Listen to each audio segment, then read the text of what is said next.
The coolest part about what we're doing here, what we're creating here, is that you get to show up exactly as you are, which is what people are so attracted to, anyways.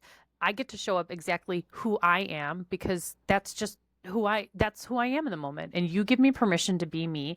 I give you permission to be you. And we wouldn't be in this relationship if that wasn't what we chose. I So love let's you. just, I love you. I just love you. I love you exactly as you show up every single time I see you. So Mm. we get to have these conversations. We chose to record them so that people understand why we've been so instrumental in each other's growth and expansions of our awarenesses. And because I directly learn things from you. I hear messages, and then they're just like yes, and then we're always doing the and then. Like I feel like we're improving spirituality, but every time you mention something in one of our conversations, it brings me to a place of like, oh, that question I didn't know I had is here now. Now I can ask the question. And it seems like it's the same thing for you. We talk and you're like, "Oh, and then I have this question now and it Hmm. brings me to here." So, it's kind of like we're just every time we get to meet, we're on the spiritual playground and we're just learning from each other. And so that's It's hard to be human, I feel. And this yeah, brings us into our next topic. mm, I not want to being human. exactly. Exactly. Okay, I want to start with my story of how I met my people and how I was like just kind of flabbergasted by it, and how later on it showed me that I have lived lives on other planets, and yeah, it was a beautiful thing. So gather around the podcast speaker and listen Gather to around, Chelsea's story. gather around the fire, kids. Here we go. So, I have a nice little backyard, and I had been going through like a rough year, man. A nasty divorce, and I was just in that place of what the hell is going on, and how do I center myself and figure out how to go forward in life? And I was really just in that destructive, not in like a bad destructive, but where things are falling away big time. And you're having a whole new rediscovery of who you are. And I had been on the spiritual journey for a long time, but I'd kind of gotten complacent with it. Um, and I was letting life kind of life me instead of being the initiator. So I was getting back to my roots with meditation and um, doing my shadow work and all of that. And things were starting to get really magical again. I was having these mystical experiences in the woods where I would feel the oneness. Um, I just love it out there where you connect with the trees and you feel everything. And the trees talk to you, and the animals talk to you, and the spirits that are out there talk to you. Anyway, so I was getting back there, and it had been a number of years. Um, and all of these synchronicities were happening again. And I go out in my backyard. I can see the tree right now. There's a little raven's, or it's a crow's nest. It's not a raven's nest, it's a crow's nest out there.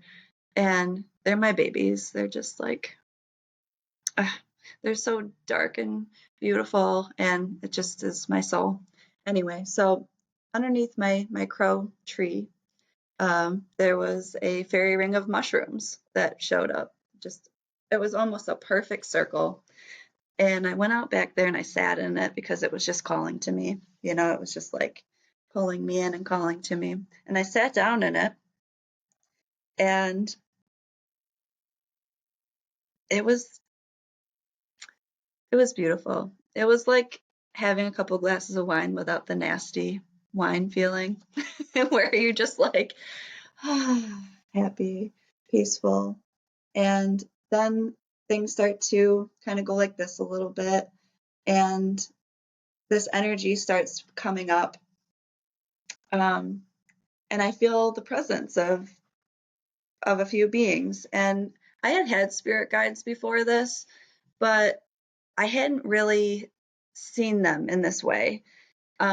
These beings came down. I felt hands on my shoulders. And in my mind's eye, I'm seeing these light beings. They're beautiful blue, and they just feel like home, and they're comforting me. This wasn't a scary experience at all. It was very comforting. It felt like being among the trees, but these trees were, wow, these trees were ancient, and they were sending me a lot of love, and they were also telling me that they were going to be preparing me for a mission, believe it or not. So the one came in front of me, and I have my eyes closed, and I can just see this beautiful blue light, and these other two are behind me, and they're saying, "You've done a really great job, even though sometimes you feel like it's been a mess." And yeah, it's been a mess, but that's normal, you know. And we're gonna be here with you no matter what. But you've gotten to this place where we're going to be talking to you more. And this was so new. Like I said, I had spirit guides, but this experience was so immersive, and it was just beyond anything that. And this was probably 5 years ago or so. So I'm going on this mission, they say, and there's nothing that I can do wrong, and that I just need to keep doing what I'm doing and be open, and that they're going to be there no matter what. And so going away from this, I'm coming back down. I didn't really understand who they were. All I knew was that they felt very safe and they felt like home. And when I look at my own aura, um, I can see auras and things being clairvoyant. The color is very similar. So that was very intriguing to me. Um, but it wasn't until a few years later when I started having other experiences and I realized that aliens and other beings actually exist in that way. I knew the astral realm was real, right? But I didn't actually, I was like, yeah, of course aliens exist because math, right? It's just uh, unreasonable unreasonable for that not to be real. But yeah, years later, as I had many other instances with them, and then I had other, um, I guess, encounters where they revealed to me who they were, which is Pleiadian. Um, and then I look up at the Pleiades, and it just is so emotional for me, that I realized I had been, kind of initiated finally, although this has been me this whole time. That was kind of my initiation of, we're ready to show you more of this reality now, and we're here to work with you on it. And it was really beautiful. So I just wanted to share that story with you about how it all happened. Yeah. That is so beautiful. What a beautiful, peaceful experience and induction into the work that you're doing now. And I think that people that are going to hear that story are going to relate to it because they probably have already had experiences like that, but they're not validating them or Hmm. affirming that that was a part, that that was real, that that really happened because they don't have a physical, tangible proof of it. But it's also changed your perception of who you are, your role, and what is actually going on around you that you're, and then you chose to participate in it, which was brilliant. I think that's so important. And I hope that people hear that and like open themselves up for that experience within their life because it's happening more and more for people. Oh, yes. And it connected so many dots for me too, because I remember this is my childhood home as well. And I used to go back out there and sit all the time as a kid. And it brought back those memories of I used to sit out there and babble to people. And, as life kind of took me on um, this wild journey, a lot of, that other realm and those other places became, invisible to me, with people telling me that, your imaginary friends, yeah, they're real, whatever. They weren't validating for those experiences. And my fairies, there was fairies and gnomes and all these things when I was a kid. And those realms kind of um, became shrouded in a way that I was not able to experience them for many, many years until at like my mid 20s. And I started to realize, oh my God, um, you're not crazy. The craziness is people telling you that the magic and that these other realms don't exist. Yeah, absolutely. I'll Yeah, share my little please. background story with it. I'll kind of give a synopsis, if you will. When I was very, very, very little, I had a very real fear of aliens. I mean, to the point where if somebody mentioned them in the room, I would start crying. I would be viscerally afraid, and I was just so scared.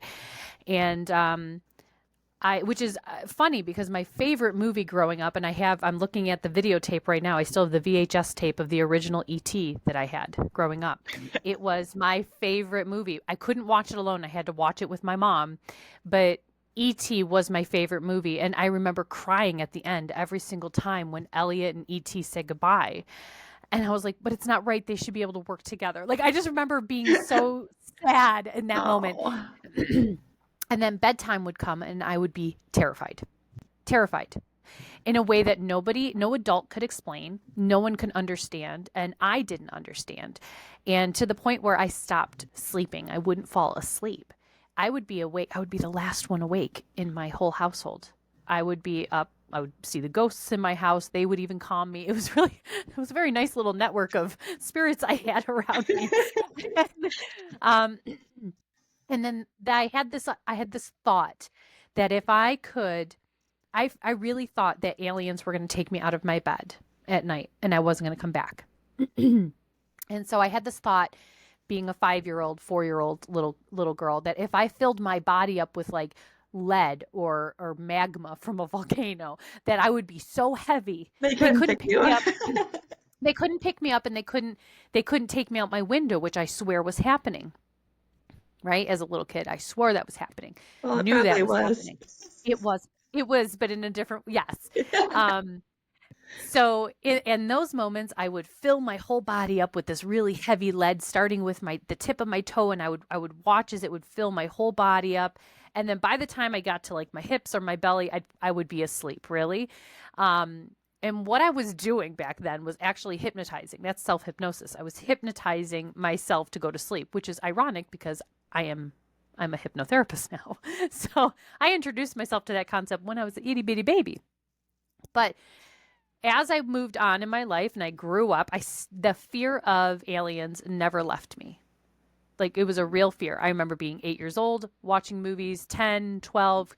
And when I was about 15 years old, I was like, okay, now I'm too cool to be afraid of anything. So I stopped admitting to people that I was afraid of it and was just like, no, just deal with it. Like, bury it deep, Sheri, move on with your life. Um, Still not a great sleeper. And to this day, I still stay up late at night, not out of fear. Now it's just out of curiosity. But Come get me. come get me, take me. Now I'm like, please, SOS. But I remember I was like 15 years old, and I was in the back of a pickup truck. And this was in the southern tier of New York, and we were camping, and it was just me and my siblings and our friends that we would camp near. And, we were so dreadfully cool, hanging out in this truck, in the back of the truck on these dirt roads, driving around, probably not with a licensed driver, but that's beyond the point. Like, let's like, not a safe situation. But here we are, and I'm just hanging out in the back of the truck and looking up at the sky. It's like kind of dusk. We were heading to have our bonfire soon, and I'm looking up at the sky, and there was this thing in the sky. This thing was in the sky, and my sister, who is 2 years my junior, is sitting next to me, and I'm like, Jess, do you see that? And she's like, what is that? And then we start talking, we're listening to music, and then I look up and it's there again. And then we change roads and it's there again. This thing in the sky, which was too low to be an airplane, and back in our day when I was 15 years old, I'm not going to do the math for you, but it was before drones existed in a common way. Like, I'm telling you, this was not it. What the heck was it? There was no sound, no nothing. And it was just this weird orb in the sky, and it had an outer layer to it. And it followed us all the way back to our cabin. And that was probably like 25 minutes, half an hour that we were driving around. And this thing followed us low in the sky. The second we got up to our cabin, it was gone. And my sister and I saw it. We pointed it out to everybody in the back of the truck. They're like, oh my God, oh my God. But then I remember everybody left the truck and everybody stopped wondering what that was. And I was like, looking around, like, am I in a fever dream? Was that not one of the weirdest things anybody's ever experienced? Everybody just dismissed it and acted like that was normal. And I'm like, how can they look at that and feel like that wasn't like the most important thing that happened today? And all of a sudden, I was like, I know what that was, but I wasn't afraid of it. And that was my first introduction into not actually being afraid of aliens. And that was a big turning point for me. Huge.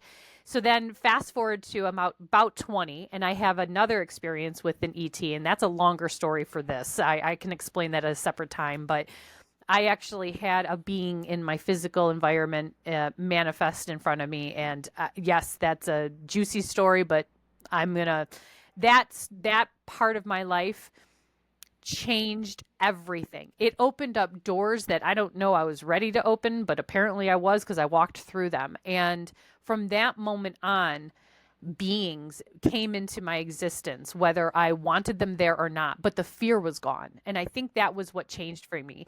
It was like they were introducing themselves slowly over the course of my life so I could let go of my fear. And then once the fear was gone, I opened up the door to work with these incredible beings. And since then, I have had such profound experiences. When I had my first attunement in Reiki, with my master attunement, I saw a Lyran. I saw all these beings that I work with. They all showed up. And I didn't know at that point how many different types, quote unquote, types of beings there were. I mean, really, up to that point, I knew about the grays and I knew that there was like three different types. There was the white ones, there was gray ones, and there was green ones. Like that was all I knew. And then all of a sudden I'm seeing these beings that had lion heads and like these really tall silhouettes. There was some that were just light and I was like, what is happening? And that was back in 2018, I want to say. Jada's. So once I recognized that there was so many different types, I mean, the sky was the limit. So since 2018, I've been working with all these different types of beings, and now, and they change based on the thing that I'm working on, the frequency Mhm. that I'm working with, the type of people I'm working with. But it's anything from Syrians I work a lot with. I work a lot with Syrians, and there's different types of Syrians, but I've recognized I work a lot with Syrians. Those seem to come back all the time. The water world ones and the really tall beige ones with the long heads. I have a lot of lives connected to those types of beings. Lyrans, I work a lot with Lyrans. And I actually get to work with Metatron lately, which is like so dope and cool. And I'm like, I feel like I am not worthy. Metatron energy is so beautiful and epic, and I've learned so much. So like if when you look back at your life, when you look back at all of your experiences and you think about that story that you told, you're like, I was a hot mess, and then I stepped into this fairy ring, which by the way, people are going to listen to this and be like, you stepped into a fairy ring, what were you thinking? Yes. That's how hardcore she is. um, um and but then it like you that was a portal because you stepped in one version of you and you stepped out another version of you, Absolutely, it was. Yes. right? And then you just made this choice and you opened up yourself to all of these experiences. And so since then, who are you sort of working with then? What are the healing energies that you're bringing into this? Oh, there's so much. And I think a lot of times I don't actually know the specific beings, although I mean, Metatron, that's something we have to talk about because well, it's not really a he, it's an energy. Came in last year for me. Um, the Pleiadians help a lot with the healing. It's more of a feeling state for me, I guess, than it is identifying what's coming through when, if that makes sense. Sometimes I get visuals and details of the guides and beings I'm working with, And like you said, they are very strange looking to the human mind. So I think that's a that's something you have to kind of work into, and the universe can kind of tell where you're at and slowly feed you different experiences and more information as you're ready for it. So that's been a thing since that experience I told you about. I've always been very psychic and very I've since about 2012 is when my Reiki or energy healing kind of turned on. It was a spontaneous thing that happened. It wasn't something I was seeking out. And I've always felt these energies and beings around me, and I've always felt it coming through me. And then I've felt whatever as I project this into someone else, this love and light, I feel their gunk and my gunk leaving up and out. Um, and I do think that that's a mix of my energy assisted with source and maybe assisted by these beings as well. That's kind of like flavors of energy, I guess, and what needs to happen in my body and in other people's body to aid the healing and aid the integration and release. Um, Depending on what needs to happen, brings in different beings who have these specific, you know, like master skills and that they know how to use. So a lot of times I don't actually know the specific beings that are coming through. What I do is I say, whatever guides and beings of love and light that would like to assist with this healing, um, I allow you to come into this space, and it's an agreement between me and the client as well. Sometimes they have their own beings that they're working with, but I want to reiterate too that it is just love light. It's all coming from the same place at the top. And then there's these beings underneath source that are able to change the frequency into different flavors with different techniques that then comes through me to aid in whatever needs to happen. Hmm. So that's I Yeah. guess how I would put it. No, that's a good point because I'm sitting here being able to say, "Oh, it's Syrian, it's a Lyran, it's a this, it's a that," and really, it comes down to it's a feeling, it's a frequency. And while sometimes they do appear in a physical form to me, not all do, because not all have a physical body. And a big part of me understanding who for me, my journey with it was letting go of the idea that I had to label what I was working with. Mhm. Because the second I recognized I was trying to label and get a name or get a species or whatever, type of being that I was working with, I was recognizing, oh, you're trying to validate this experience for yourself, which is taking you out of that frequency and it would never work out. So I let go of the idea of figuring out who it was, what it was. So the information I have is just stuff that has organically been offered and shared. And I've been able to put together that I can speak from such a place of confidence that I'm like, oh, this is that guide of that Syrian guide that I work with when I'm doing this type of hypnotic work. Yeah. Like when I'm doing the quantum hypnosis, I know it is going to be the Guardians, and I know it's going to be Metatron. That's who I'm working with when I'm doing quantum hypnosis. I feel that frequency. I know that frequency, and it supports me to do the work that I've come here to do. When I'm doing certain like we call it past lives, but they're not past life work. It's current work. Um, that's a lot of Syrian work. It's a lot of Syrian work. I know when I'm connecting people and I'm opening up that dimensional space for them to step into working with their guidance systems, that's going to be a different type of Syrian who's doing that type of work.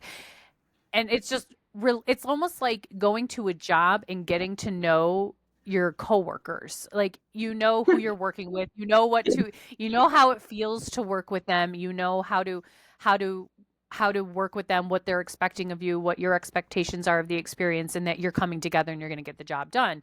It's the same kind of thing. I may not have known their name on the first day, but it didn't matter because we went there to do a job. And the more and more we did the job, the more we created this really beautiful working relationship. And what's interesting is based on who you are as an individual too, and where you are within your work and your ascension purpose and your soul's purpose and mission and learning and all of those things, there is going to be an organic changing of the guards that happens. Yeah. And you're going to start working with new beings and new entities and new dimensional frequencies so that you can expand your awareness beyond who you previously were in the work that you were doing. So, the name and the type of being that you're working with is not the important part. The recognition and the feelings and the frequencies that you're tapping into and the awareness of that is where the growth and understanding happens. So I'm so glad that you mentioned that, because that is an important piece to this work. It's really Yeah, important. it absolutely is. Well, what's really cool too, and you probably experience this too, is each person you work with brings in different energies, their own, and then beings that are there to help them specifically. Um, and then sometimes when I tap into the body and the chakras, I can see their what would be considered future lives too. So I'll see who they are when they are in those civilizations. And so usually, and I do think this one I'm thinking of was a Syrian. I'm not as good as at the names as you are, but I saw it looked like a gray, but are they gray type? There's great, yeah. Yeah, The yeah, Syrians, you're saying? yeah. Or They're like a really Arcturian, weird skin color. Oh, Arcturian. Arcturian. Yeah, they look Arcturian's like like a grays, but blue they're gray. yeah, Yeah, but they're like that's that bluish gray kind of tone to them. yeah. So Yeah. I was working with a client who has a future life or is Arcturian. So I saw, the half of her face. And then what's cool is when you see those things, you feel the resonant energy as you're having the vision. And those energies are the same ones that are coming down through me for her. So you're actually able to connect with who she is at a soul level, the part of her story that's continuing on, and how her life now is affecting all of those others through that frequency. Like, Yes. And that's her incredible. family or group of beings that are her guides are coming through me to give her that healing Yeah. and whatever Yeah. updates and downloads she needs to go on her journey. Yeah, that's amazing. So when I do my work, it's I have one foot in the door here and one foot in the door there. So it's almost like you were kind of describing, like a split screen image on their face. Like, I'm seeing Yeah. this and I'm seeing this.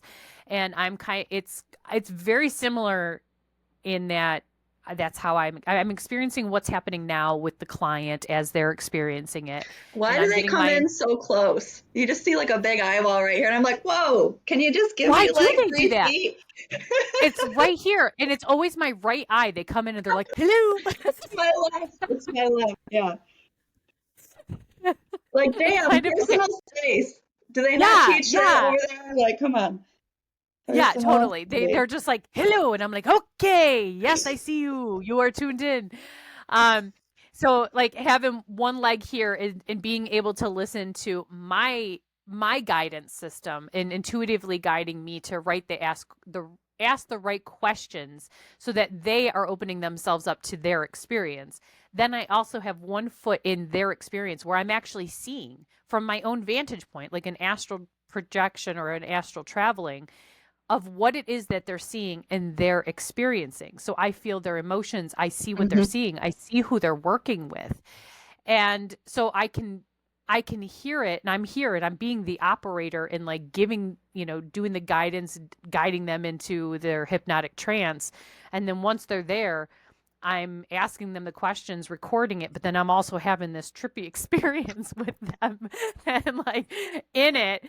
And they're like, I saw you. And I was like, yeah, because I was like right there. And they're like, I'm holding your hand. I'm like, yes, you are. Like, I get to validate their experience as they're having it while I'm also in this operator place. So it is like that Yeah. that split screen. There's a lot It going on There's a lot going on behind the in scenes. that moment because you're Yes. also feeling all of those frequencies are flowing through you and out of you and with you. That's holding space. And I think that's what people question about, like, the work that we do. it's not us doing this. It's us holding the frequency so that these things can move through us. Talk about that all the time, and that's what makes me so tired after I do multiple sessions in a row. It's not that it's my energy and it's leaking out. I'm holding this rubber band open, and that's what takes the effort is to hold the rubber band open, or that's kind of how I see it. It's like a portal in a way that is this vessel for all that to come through. And sometimes holding that open is hard. Mm. It's so after I like tonight I have a marathon which a marathon for me is 3 sessions back to back. But Hmm. when you're doing that 3 times back to back and they're hour and a half sessions, three and that's a lot of That's yeah. energy. That's like max for me would be 3 in a day. Yeah. I Yeah, I don't do more than 3, especially back to back. But I'm excited about the work and I know who's coming and I know the work and where they are. And so I'm like, whew, it helps me to know what to prepare for. At the end of that, like it's gonna be I won't be done until probably 10:30 tonight. I am going to be maxed out with energy. I'm probably going to have to clean my house to go to sleep. Like I am I am so full of all of the frequencies that I'm like, it's almost like I have to energetically move my body and do Yeah. things and put things back in order for me to be like, okay, that's not me. Okay, that's not me. That's not me. That's not me. Yes, I am all of these things, but I'm also Yeah, trying to it's figure like a out where I purge in a am. way. Yeah. Yes. And while those frequencies are beautiful and I love operating within them, I can't operate in my life through those frequencies. So it's like I have to Become do an human energy. again. Yeah, yeah. Like, but to do that, I have to, it's not exhausting. In fact, it's quite the opposite. So I probably won't go to bed till Lord knows. I'm not even going to guesstimate. I'm not going to because that'll Well, just I wish you tomorrow, well tonight. tomorrow. Oh yeah, tomorrow morning Sherry is gonna be like, "What happened last night?" Like you took um, psychedelics and yeah, and now you're back. yeah. Oh, that was Um, wild. what was crazy? Where were you? I'm full. So you're exhausted afterwards, and I'm like, what else should we do? Well, it depends on what the session holds, but yeah, generally at the end of multiple in a row, I'm just like, ready for a nice nap. Mm. Yeah, Yeah. that that happens every so often. I mean, I'm not gonna lie and say it's every single time. Like, there are times when I'm like, okay, that was But efforting. I I had to think effort it there. depends on what side of the coin I'm working on too. If I'm working on releasing heavy stuff, then that's tiring. But if I'm working with uplifting and like really just hammering that beautiful high stuff where we're having visionary stuff going on, then I feel the way you described. But Hmm. I think a lot of my work is more shadow work, and I think that's why it feels a little bit more on the tiring side. Because all that gunk has to come through me in order to be gone. And if there's anything left in me that I haven't worked through, then I still have to purge that too. Feel me? Yeah, So yeah. it ends up like being an extra dose of if I'm working with someone who has a wound that I have still, then I have to go in later and um, send myself love too, so that I can let go of whatever that is that we were working on. Yeah, you know what's interesting is during sessions like that, I do get that not I'm going to say the pointed finger, but not in an authoritative aggressive way, but it's almost like they point to me like, "Oh, you recognize this within them because this is also within you." Yeah. And it's like, "Oh, okay, great. Now I'm also able to do I'm healing with those frequencies as well." If I'm willing to, that's what I'm saying when I'm in the operator, I'm still a human and I'm also feeling the feelings that they're having. I have an opportunity in that moment to allow those cleansing frequencies to move through me too. And I'm letting myself receive that. I'm a co-creator of that experience, which means I'm a co-creator of the healing as well, which I'm also a benefactor to. So I do allow that to move through me and I think that that helps. but that shadow has to be there. Like it not has to be there in a sense of like it has to be dark and heavy, but there are going to be emotions that are heavier. I think I don't approach it from like that entity place like you do. Mhm. I'm approaching it from a different place. And I think that I know in the future we should talk about how we approach those We definitely frequencies. should. Yeah. Yeah. I mean, I think that should be a conversation all in itself.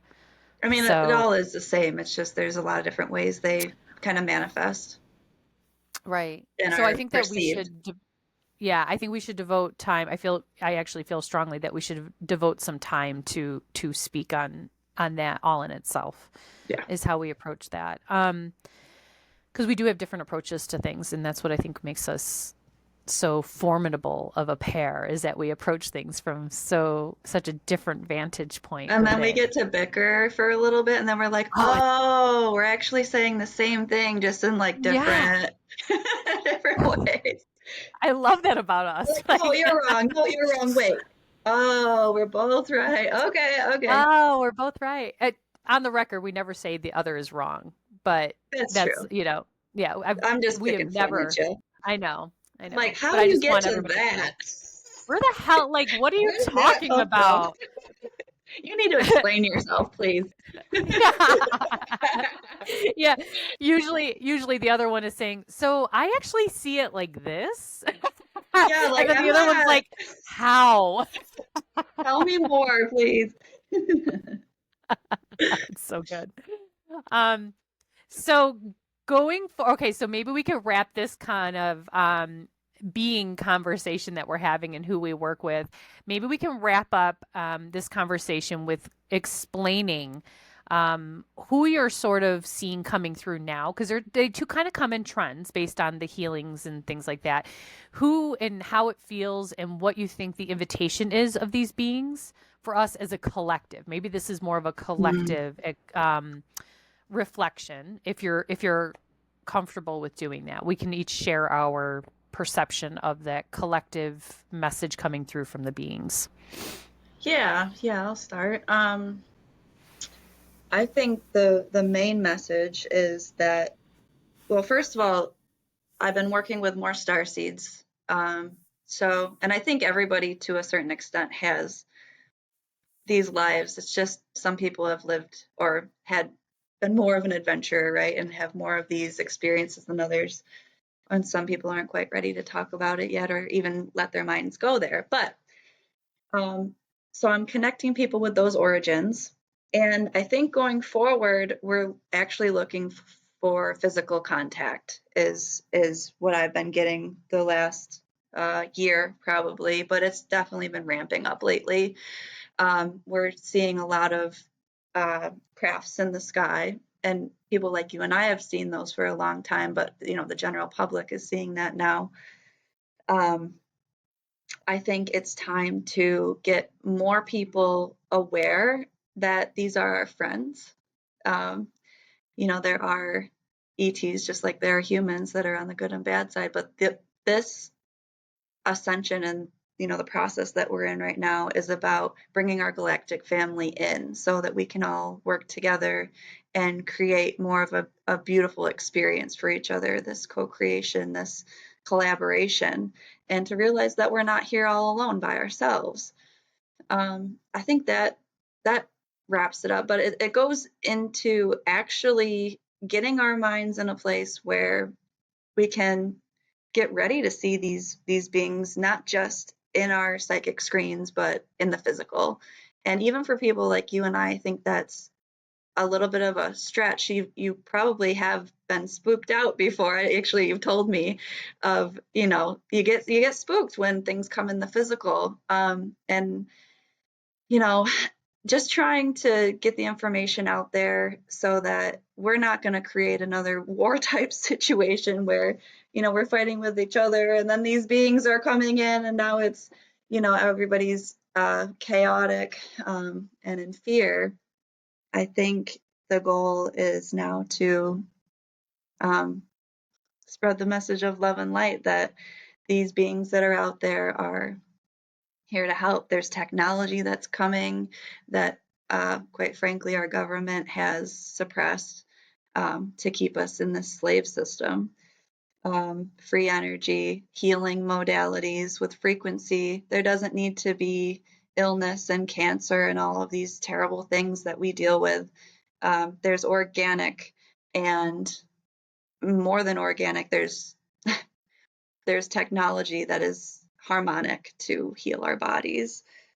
So that's been something that's been coming through for a while now, but I think it's actually going to be coming to fruition here in the next few months and few years from now. Mm. That sounds like a message of hope. That sounds really beautiful. And I very similar in the message. It's all very hopeful. The main message that's been coming through is that we are all connected through the law of one, and you have a kernel of light within you. Then you are holding on to the thread that connects you to the law of one, meaning that we are all absolutely divinely supported to do the work that we're choosing to do here.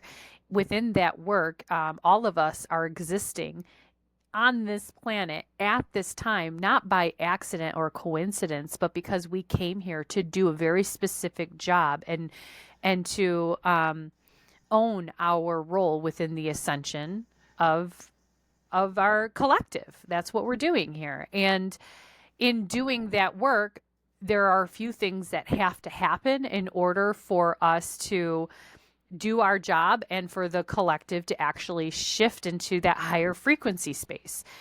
Some things are going to happen in order to create that experience for us. So there's going to be some agitation.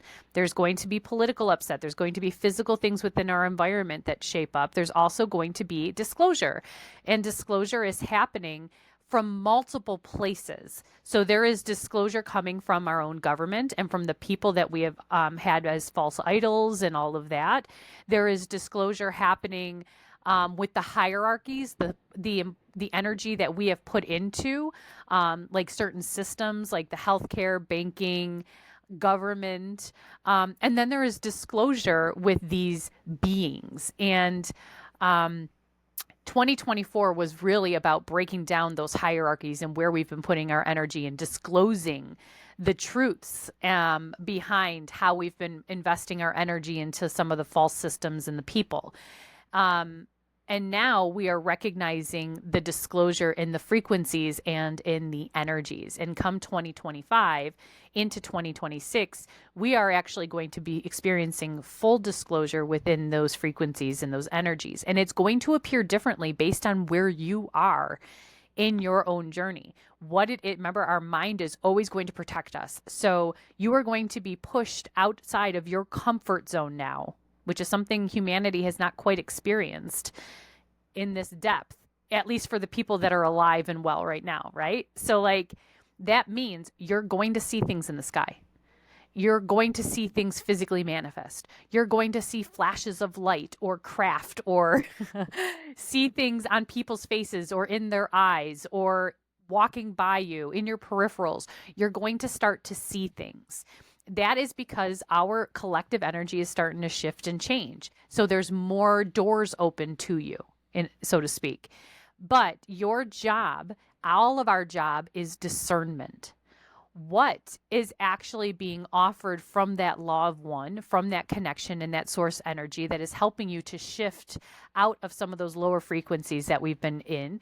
What is actually being presented as an illusion to those beautiful beings and that. So we are really being challenged and charged with opening ourselves up, healing ourselves so that we can see things from our higher self perspective and not from the ego, not operating out of the enslaved, as you mentioned, Chelsea. Like, you've used that word a couple times, and it is a harsh word, but it is a true word for where humanity has been, right? These past few centuries, like, we have been enslaved and limited within our perception, and we are actually having those lenses ripped off, seeing this bigger world, but we're seeing all of the components, not just the things from these ETs and these beings, but the things in our physical reality that have also put the veil up to begin with. And so now these people are waking up to all of it, and you are going to have to discern what is actually a higher frequency and what is an illusion. And I think that is the part that's really sort of freaking people out because they don't know what to trust now. But if you don't know what to trust, all you have is yourself, and you have all of the tools that you need. And I think that that is the major message that's coming through right now is you have everything you need. Just start trusting in yourself. Trust in yourself first. When you trust yourself, you'll recognize that frequency of trust, and those that you can trust are going to show up for you. Yeah, you can feel it. You can feel it. Hmm. And that has been the biggest message coming through right now anyways. And then all of the lessons in why we don't trust are also coming through, but that's a different type of conversation. But we're being supported in this. And just trust yourself, even if it's not logical, even if it's not something like, I shouldn't be seeing this. We always say the shoulds, or, every time you say you're like, I shouldn't be, it's because your ego's like, well, that doesn't fit in our belief structure. And your higher self is like, so what? It's still real. Yes, So, cognitive dissonance has been, yeah. yes. Yeah, absolutely. So I don't know if that was, too I loved that. too I big thought of a that was synopsis, great. but I loved it. yeah, Yeah, thank we you. definitely fill in each other's gaps, and I think this was a really great conversation. We will not be, uh, this will not be our only conversation on this topic. It can't So, be. It can't no, be. this is going to be And ongoing. it will be because it has to be. And since the day Chelsea and I have met, which was the cutest day of my entire life. Oh, Um, yeah, it it really was. was such a cute day. I jumped up in the air for joy. Literally jumped up and down, and I was like,